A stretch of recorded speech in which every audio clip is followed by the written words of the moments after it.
Okay sir. ఓం నమ శివాయ. మాది సిద్దిపేట అమర్నాథ్. నా పేరు శ్రీనివాస్, చిత్త శ్రీనివాసు. అమర్నాథ్ అన్నదాన సేవ సమితిలో జనరల్ సెక్రటరీని. గత 15 సంవత్సరాలు మేము ఇక్కడ ఉచిత భోజనాలు పెడుతుంటే 11 సంవత్సరాల నుంచి నేను సేవకు వచ్చినాను.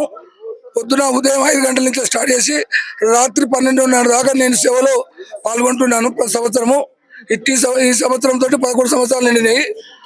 మరియు భక్తులందరూ ఇట్టి అవకాశాన్ని సద్వినియోగం చేసుకోవాలి. భక్తులకు అవసరమైనటువంటి ఈ యాత్రలో తెలుగువారు దొరకడమే మా గొప్ప. అందరూ తెలుగు భోజనం లభిస్తుంది కాబట్టి యాత్రికులు కూడా దీన్ని దృష్టిలో పెట్టుకొని దర్శనానికి కానీ ఎక్కువ మంది వస్తున్నారు.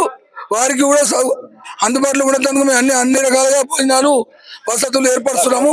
విరిది కానీ ఎలాంటి కానీ విషయాలైనా మేము అందరికీ సహకరిస్తున్నాం కాబట్టి తెలుగు యాత్రికులు అందరూ వచ్చి ఇంత ధైర్యంగా వచ్చి దర్శనం చేసుకొని భోజనాలు చేసిపోతామని స్వీకరిస్తారు. ఓం నమ శివాయ.